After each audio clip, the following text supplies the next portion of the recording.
Bonjour, merci d'être présent en postprandial. C'est toujours un peu difficile de recommencer les après-midi. Vous êtes là pour comprendre pour mieux soigner. Et je pense que c'est une bonne décision parce qu'on soigne d'autant mieux qu'on sait ce que l'on fait. Donc, je suis Fabrice Briand, je suis médecin à la retraite, médecin généraliste. Donc, j'ai eu à m'occuper de tout venant comme vous et à adresser dans les cabinets de kiné avec qui j'ai beaucoup travaillé parce que une autre part de mon activité a été la médecine du sport où j'ai été avec des équipes professionnelles et des équipes nationales. Donc, qu'est-ce que le BFR? BFR, c'est l'acronyme de Blood Flow Restriction. C'est un travail musculaire en restriction de flux sanguin et ceci se fait grâce à la pose de manchons au niveau de la racine des membres qui va écraser l'apport en sang vasculaire et veineux et qui va créer une anoxie en aval. Cette méthode est aussi appelée Kaatsu, qui en japonais signifie pression additionnelle. Alors d'où vient donc le BFR?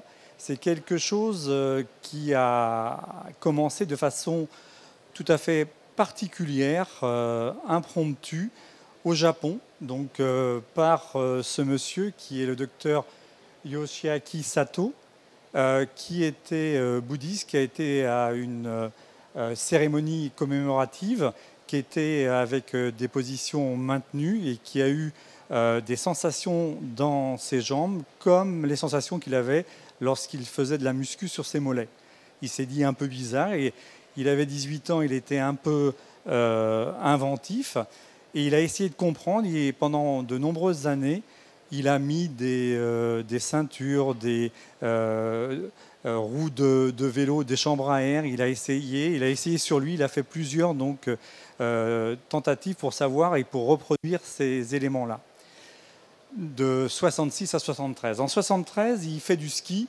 Il se casse la figure et il fait donc une fracture de cheville. Le papa de M. Sato est lui-même médecin japonais et lui dit: mon gars, avec la fracture que tu as, tu vas mettre au moins 2 à 3 mois pour revenir. Et le docteur Sato s'applique à lui-même sa méthode et au bout de 6 semaines, il récupère sans amyotrophie. Donc il a validé sur lui-même cette méthode et ça étonne un peu tout le monde. Il va ouvrir près de Tokyo, donc à Fushu, un centre de sport où il va recevoir des centaines et des milliers de patients qui vont utiliser sa méthode. En 1994, il dépose un brevet et puis à partir de 1990, il s'entoure de spécialistes, des cardiologues, pour essayer de mieux comprendre, puisque c'était quelque chose d'intrinsèque et il voulait un peu comprendre pourquoi ça marchait. En 2014, à partir des années 2000, les Américains s'intéressent à cette méthode. À partir des années 80, c'était vraiment au Japon uniquement. Et à partir des années 2000, les États-Unis s'intéressent et vont faire plein de recherches avec des biopsies, avec des IRM, et on comprendra un peu mieux comment marche le BFR.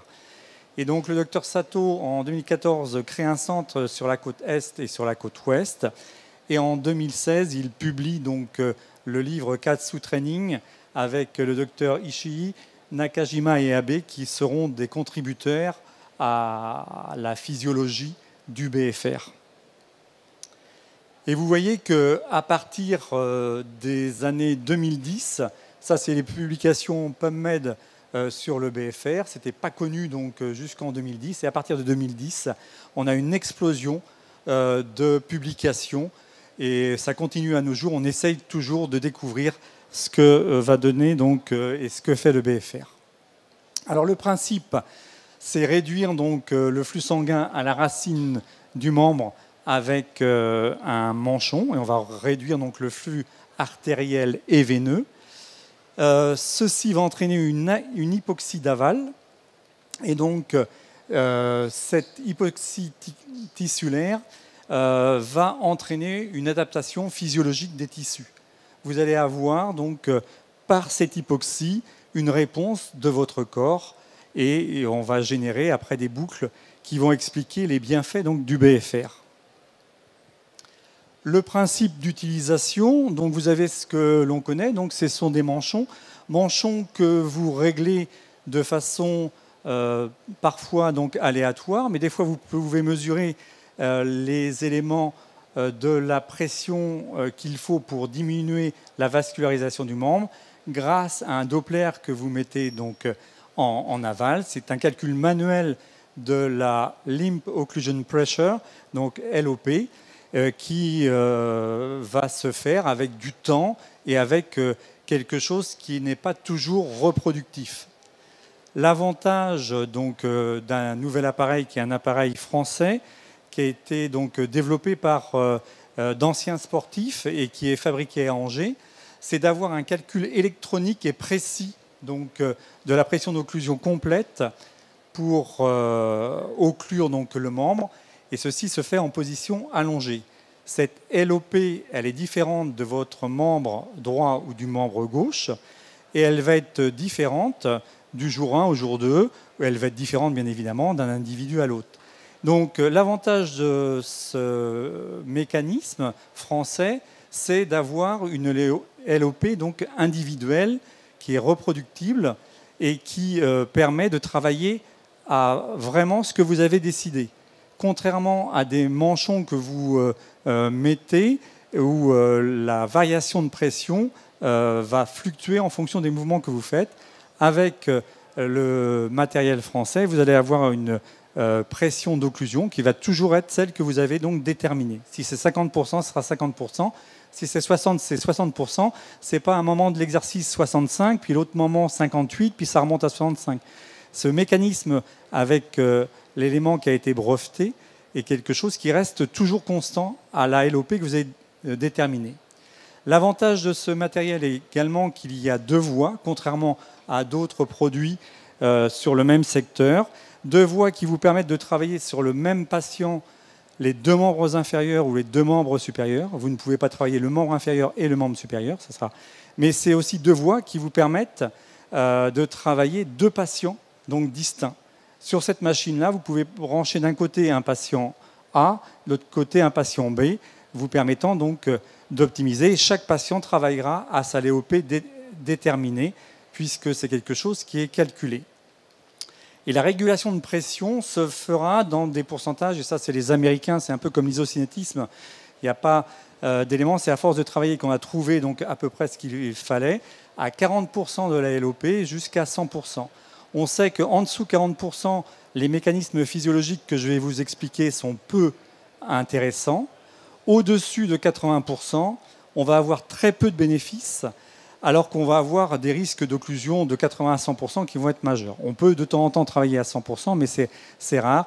On va travailler en principe entre 40 et 80% de la LOP. Alors, une slide qui est un peu donc absconde, donc avec une cellule musculaire, vous avez donc en haut la partie qui est extracellulaire. Là, vous avez la partie intracytoplasmique.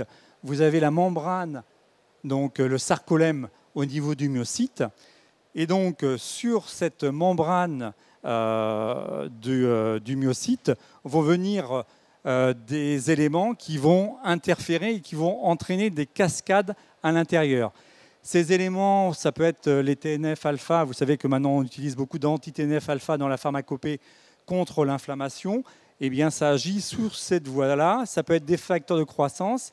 Ça peut être des acides aminés. Et vous savez que pour travailler au niveau musculaire, il faut rajouter donc certains acides aminés pour faire du muscle, notamment chez les personnes âgées. Quand il y a de la sarcopénie, on ajoute de la leucine et de l'isoleucine.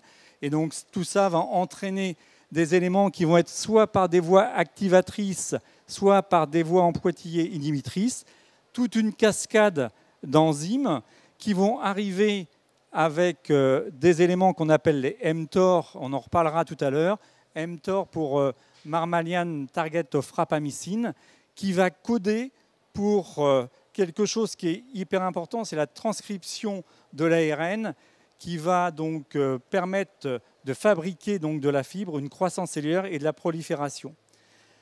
Vous voyez qu'on peut avoir aussi des cascades enzymatiques qui arrivent à la survie cellulaire.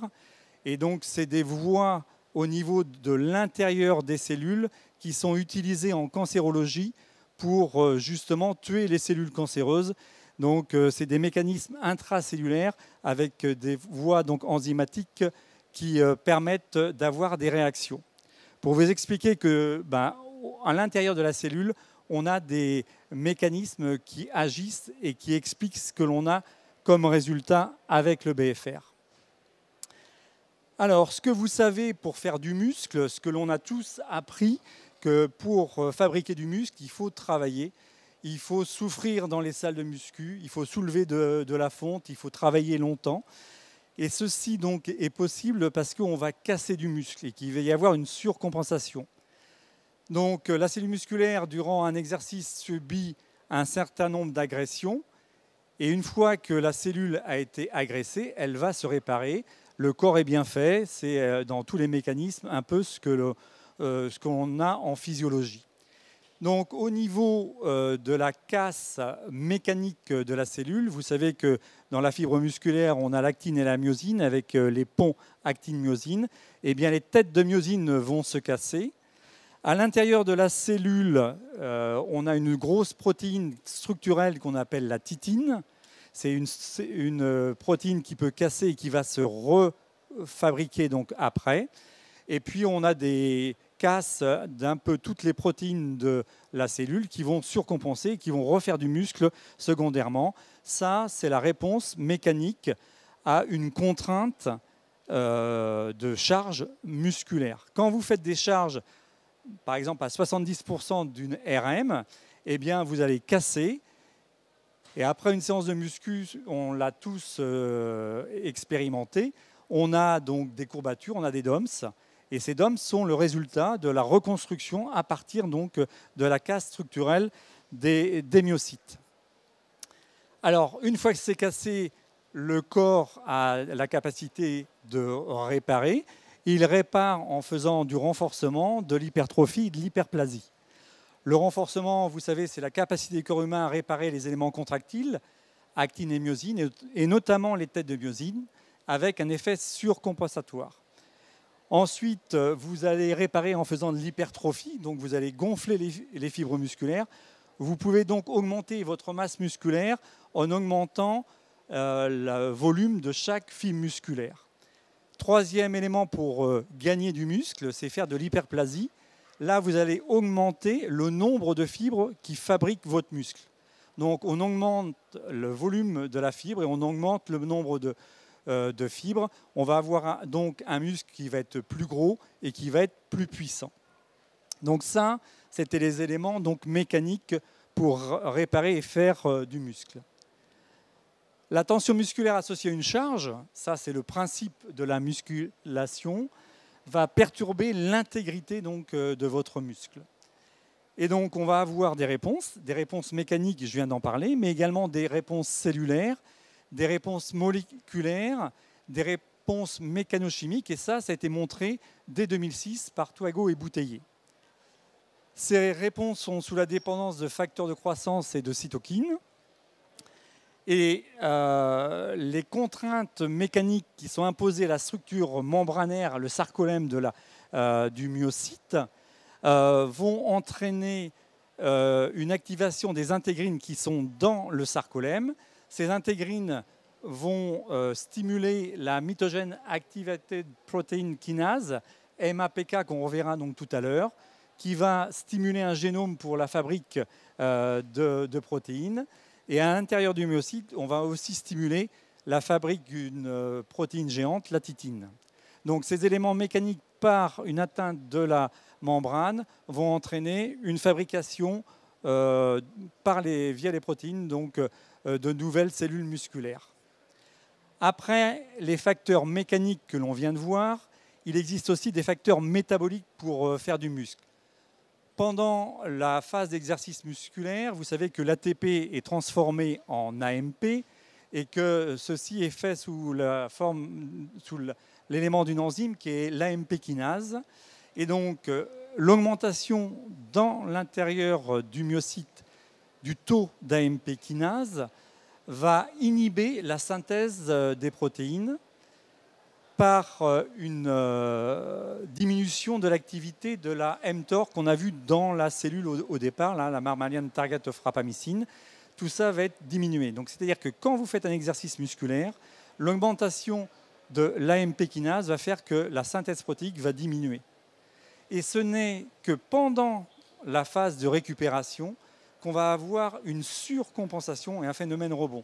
C'est-à-dire que quand vous travaillez, vous bloquez la fabrication de nouveaux muscles, et au repos, d'où l'intérêt de faire des phases de travail et des phases de récupération, puisque durant les phases de récupération, vous allez refaire donc du muscle.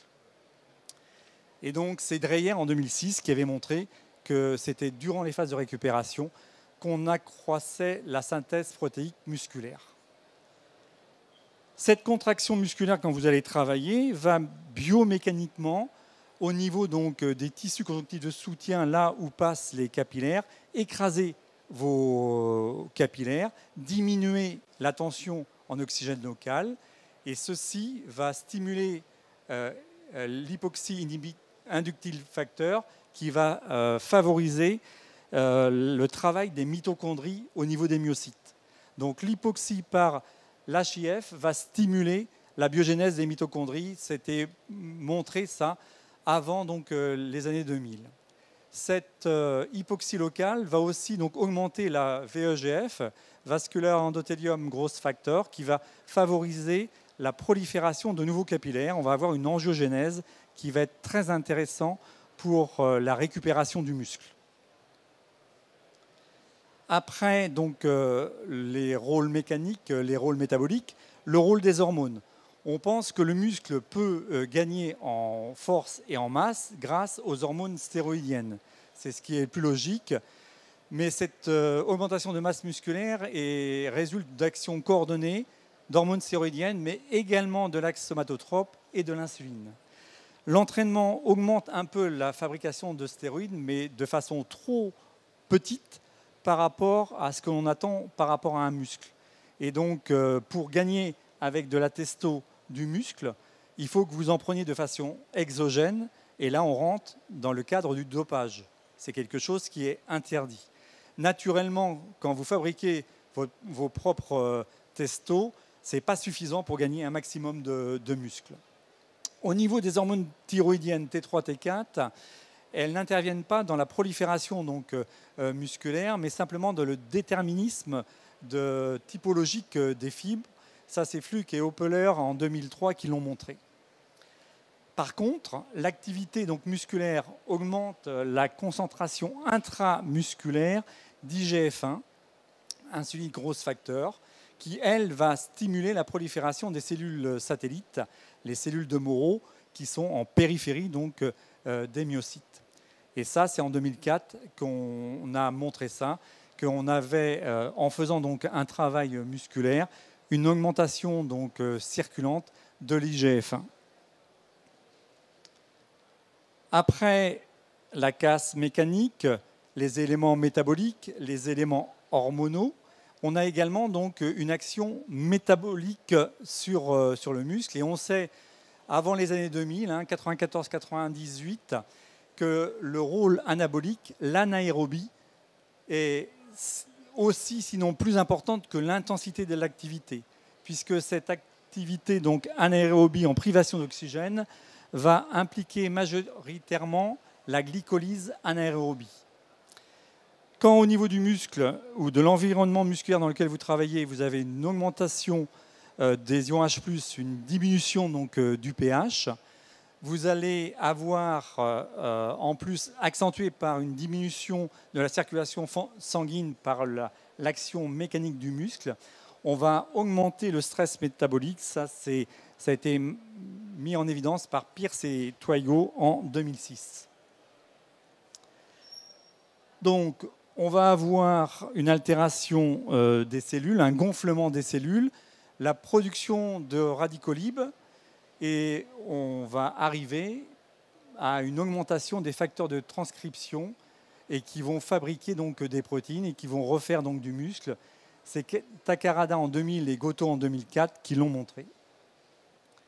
Alors au niveau du BFR, Takarada, donc, en 2000, a montré qu'un travail à faible intensité sous hypoxie élevait l'hormone de croissance de 290% dans le sang, versus donc un travail sans hypoxie. Donc on avait une GH qui sortait de façon maximale. On va avoir également, pendant 24 heures, une augmentation de la cytokine IL-6 qui va donc stimuler la fabrication de nouvelles cellules musculaires.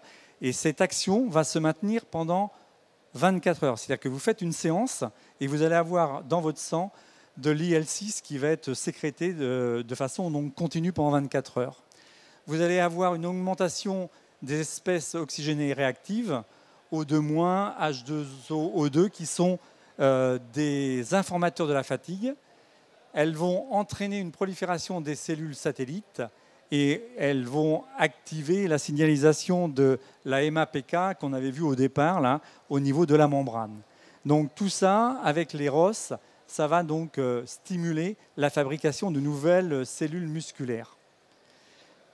On a vu donc avec Fujita et Abe en 2007 qu'un travail de faible intensité faisait augmenter la ribosome C6 kinase 1 qui code pour la synthèse protéine via la régulation d'ARN messager. C'est ce qu'on a montré dans la slide avec à l'intérieur du myocyte, toutes ces cascades qui entraînaient donc cet élément-là. Donc, en résumé, le travail en hypoxie augmente les lactates, diminue le pH, va stimuler donc le système nerveux par les voies afférentes 3 et 4 et qui va remonter donc jusqu'au cerveau. Cerveau qui va sécréter de l'AGH, de l'HSP72, de nitrique oxyde synthase qui va être un vasodilatateur et qui va également, ce travail en hypoxie, diminuer la myostatine. La myostatine, c'est un gène régulateur. Quand vous cassez du muscle, le muscle se répare et quand les fibres sont de nouveau continues, il y a de la myostatine qui sort qui dit stop, ça y est, la réparation est finie. Parce qu'une fois que c'est cassé, on pourrait penser que ça stimule, que ça répare et que ça continue à réparer, à réparer, à réparer. Alors que là, la myostatine, une fois que c'est fini, elle va dire c'est terminé, donc on ne répare plus. Et bien là, en hypoxie, vous allez avoir une diminution de la sécrétion de la myostatine. C'est-à-dire que quand vous allez travailler en BFR, vous allez fabriquer du muscle, mais la myostatine va être freinée, ce qui fait que ça va continuer à fabriquer encore un peu plus de muscle. Bien évidemment, cet élément s'arrête avec le temps. Donc là, un mécanisme de l'hypertrophie du gain de force. On a deux éléments qu'il ne faut pas opposer, que l'on peut associer. Vous avez donc ce que l'on connaît habituellement, c'est le travail de force à 70% d'une RM, et on fait de la force stricte. Qu'est-ce qu'on va voir lorsqu'on fait une séance comme ça? Que dans le sang, on va avoir une augmentation des CPK, ça veut dire que les cellules se sont cassées et les CPK sont passés dans le sang, que l'on va avoir dans les urines une augmentation de la myoglobine, qui est le signe de dommages causés aux protéines contractiles, et dans les urines, on a aussi une augmentation de l'hydroxyproline, qui veut dire que le tissu conjonctif a aussi été cassé. Donc, tout ça crée donc des micro-lésions musculaires conjonctives par contrainte mécanique, qui, je vous le rappelle, donneront en réparation après ce qu'on a appelé les DOMS. Et donc, la résultante, c'est que ce stress mécanique va induire une augmentation des myofibrilles en taille et en nombre, l'hyperplasie, l'hypertrophie, et une augmentation du tissu de soutien, ce qui a abouti à une hypertrophie, une augmentation de la force du muscle. À côté de cette voie, on a une autre voie qui va être un travail non pas avec des charges importantes, mais avec des charges relativement peu élevées, 20 à 40% d'une RM. Ce qui peut être un élément intéressant quand vous avez des articulations qui souffrent, quand vous avez des articulations avec de l'arthrose, quand vous avez des gens qui ne sont pas forcément donc très sportifs. Vous pouvez les faire travailler avec peu de charges additionnelles et vous allez avoir un gain d'hypertrophie de force aussi important que si vous aviez travaillé avec des barres et des charges. Parce que cette augmentation donc, de travail en restriction du flux sanguin avec 20% d'une RM, vous allez avoir une hypoxie en aval avec accumulation de métabolites et une baisse du pH. On va avoir une cascade métabolique dans les cellules qui vont aboutir à la même chose, avec une augmentation des myofibrilles en taille et en nombre, et avec une augmentation du tissu conjonctif de soutien. Donc, une résultante, ce que l'on recherche, la force et le volume musculaire qui va être atteint. Donc, on a deux éléments qui nous permettent d'avoir le même objectif. Il ne faut pas opposer l'un et l'autre. L'un peut être complémentaire de l'autre. Vous pouvez faire du BFR et vous pouvez faire aussi de la charge additionnelle et de la musculation sans aucun problème. C'est à vous de le gérer. Le BFR va être pour vous, donc kiné, un moyen supplémentaire de prendre vos patients en charge. Alors, des slides pour refaire un tour de comment ça fonctionne. On a l'accumulation des métabolites avec la baisse du pH, l'augmentation des ions H+. Vous allez avoir une diminution avec les manchons et avec le BFR de l'apport en O2, une altération du métabolisme aérobie. On va avoir une fatigue prématurée des fibres 1 et on va avoir une inhibition réflexe des motoneurones alpha avec les vias afférentes 3 et 4 et on va recruter beaucoup plus de fibres de type 2. Donc vous aurez plus de force. Avec cet élément-là, vous allez avoir l'hypoxie inhibiting factor qui va entraîner une synthèse protéique accrue. Vous aurez également, par la casse du sarcolème à cause du lactate, une réaction osmotique à l'intérieur de la cellule et par la voie mTOR, une prolifération cellulaire parce que les ARN messagers vont coder pour de la synthèse protéique. Vous allez avoir une augmentation de l'hormone de croissance. Donc, on va avoir des ions H+, une stimulation des métaborécepteurs. On va avoir une activation de l'axe hypothalamo-hypophysaire. Et puis, on va avoir une sécrétion d'hormones de croissance. C'est-à-dire qu'à partir d'une action avec une hypoxie sur un muscle, vous allez avoir une réponse qui va être ubiquitaire. Vous pouvez mettre votre manchon sur une racine de cuisse ou une racine de membre sup, et vous allez avoir une inondation de tout le corps avec ces éléments hormonaux. Vous n'allez pas travailler uniquement sur le muscle qui a été concerné par l'hypoxie. Vous allez avoir également une augmentation du VEGF, le vasculaire endothelium growth factor, qui va favoriser l'angiogénèse et vous allez mieux capillariser vos muscles. Cette augmentation du VEGF explique ce qu'ils font à l'INSEP. À l'INSEP, ils ont du MADUP et ils font travailler en récupération leurs athlètes après leur séance parce que grâce à cette action du VEGF, on va avoir une augmentation de la capillarisation des muscles qui ont travaillé. Donc en récupération, ça peut être intéressant. Vous avez augmentation aussi de la réponse inflammatoire sans dommage avec la cytokine IL-6.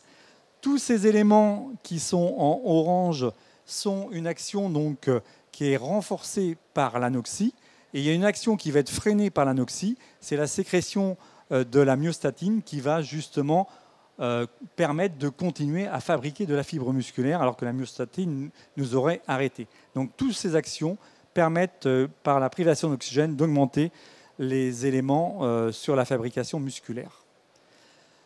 Alors, en rééducation, cette méthode est particulièrement intéressante pour les pathologies fémoro-patellaires parce que, comme moi, vous savez que c'est très difficile pour les pathologies de rotule de les prendre en charge. Il faut qu'on mette de la charge additionnelle, mais les vastes n'aiment pas trop, ça plaque la rotule, donc on ne peut pas en mettre de trop, donc c'est long. Dès qu'on en met, ça recommence, mais ça refait. Là, l'avantage de ne pas avoir de charge additionnelle et de faire le même travail avec simplement 20% d'une RM, ça permet de recentrer.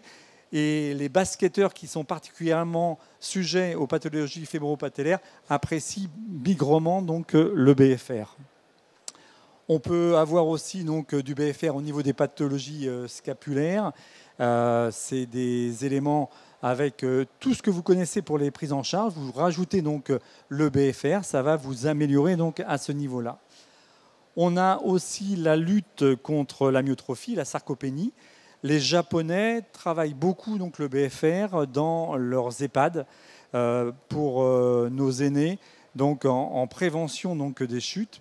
On va faire travailler sur un tapis de marche, simplement à marcher avec des manchons, sans aucun problème. On va entretenir donc la fibre musculaire et éviter justement qu'ils s'amoindrissent et qu'ils fassent des chutes à répétition. Et puis j'ai gardé donc le rôle analgésique du BFR. J'étais venu ici en 2019 sur le stand du matériel français, et donc il y avait un kiné qui l'avait utilisé et qui m'avait dit donc Doc, je fais du BFR pour de l'épaule, et après donc 20 à 30 minutes après donc j'ai remarqué je peux aller dans des amplitudes qu'ils ne pouvaient pas avoir donc auparavant. Ils ont pas mal, et puis après ça revient. Est-ce que vous pouvez l'expliquer? À l'époque, je ne pouvais pas expliquer. Et il y a une étude qui est sortie donc, au St. Mary's Hospital à Londres qui a expliqué donc, le rôle analgésique par l'hypoxie. Ce rôle est lié au fait que par plusieurs éléments, on va avoir une stimulation des groupes 3 et 4, là, des voies afférentes au niveau des ganglions de la racine dorsale. Et ça va remonter et ça va au niveau de la tige pituitaire, mais également au niveau donc, spinal, augmenter la sécrétion donc, d'endorphines, d'opioïdes, et ça va donc également stimuler les récepteurs CB1 et CB2, donc au niveau des cannabinoïdes. Donc on va augmenter donc, le rôle antalgique par cette voie-là. Quelque chose qui n'est pas encore très bien élucidé au niveau physiologique, c'est au niveau du tronc cérébral. L'augmentation de la fréquence cardiaque et de la pression artérielle va stimuler les barorécepteurs. Et au niveau du tronc cérébral, on a aussi donc, des éléments de la douleur. Et donc cette stimulation fait que les voies descendantes de la douleur sont un peu inhibées. On va avoir un rôle analgésique à ce niveau-là.